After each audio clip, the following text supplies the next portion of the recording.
el MPN, como partido que venía gobernando desde el 83 y que había ganado las elecciones también en el 73 y en el 63, era un partido que parecía imbatible en las urnas, a pesar de que en nuestros últimos años hubo un declive, digamos, constante digamos, en su rendimiento electoral. En estas elecciones que se desarrollaron el 16 de abril del 2023, el mecanismo de las internas partidarias no se presentó.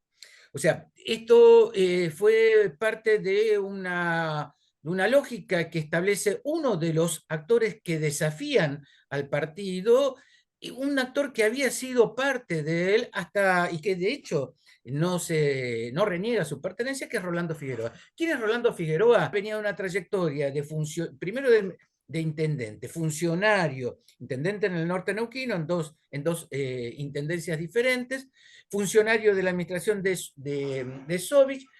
funcionario de la administración de Jorge Zapac, pero también vicegobernador de este. En el 2018, a fines del 2018, que se establecen las internas partidarias, Rolando Figueroa, siendo vicegobernador, desafía al propio gobernador y con ello también desafía al propio, digamos, liderazgo de Jorge Zapac, queriendo ser él el gobernador. Y va a internas partidarias y en noviembre de ese año pierde las elecciones por un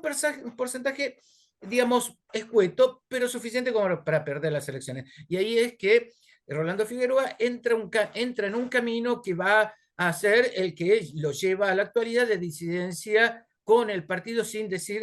dejar de lado su pertenencia al mismo. Lo cierto es que durante todo este recorrido que se inicia el año pasado,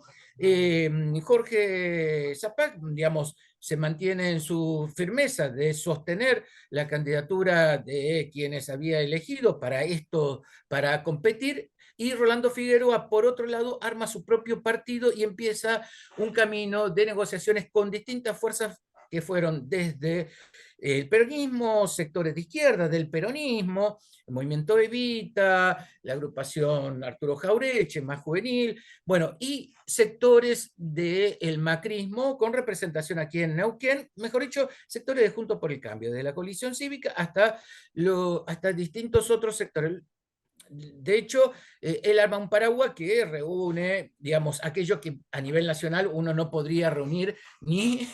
ni pensado, ¿no es cierto? Y es allí que comienza una campaña muy atractiva, pero él cuenta con uno de los recursos más interesantes que del otro sector no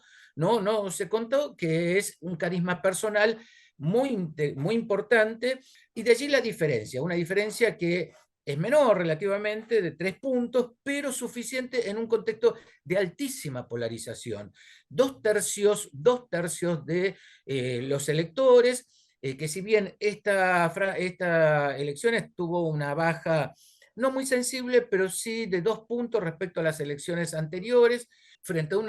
un escenario de desazón para los propios actores al interior del partido gobernante, con falta de liderazgo, con escasez de propuestas, se impuso un discurso abierto, un discurso de promesas genéricas, donde el planteo también es una suerte de regreso a las fuentes del llamado Estado benefactor, de los tiempos del primer zapajismo, o sea, los tiempos que gobernó Felipe Zapag, y este es el resultado de hoy. Yo en el libro que publiqué hace un par de años, cuyo título exactamente era el MPN y los otros,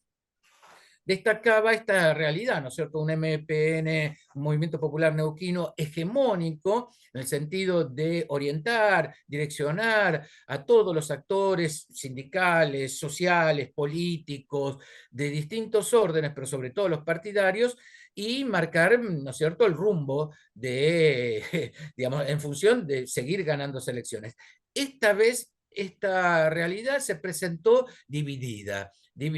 con dos actores, uno oficialista y otros por afuera, pero que sin duda responde a los viejos aprendizajes, a las viejas estructuras, a las tácticas y estrategias que el propio MPN ha desarrollado durante estos años. Rolando Figueroa no puede gobernar ni con ni sin el MPN. ¿Esto qué significa? Que tendrá que establecer un conjunto de arreglos, porque además desconocemos digamos, la firma de esos programas que supone que él ha acordado con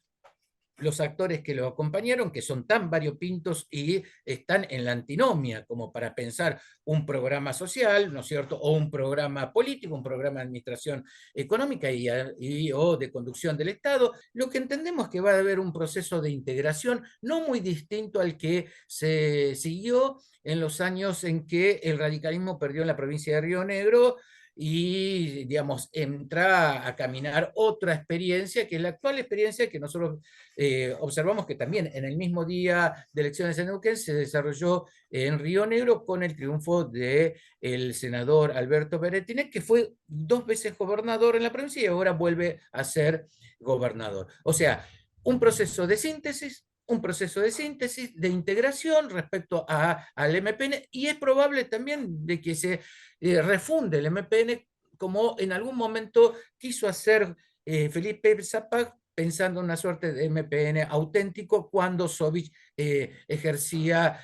su hegemonía en la provincia.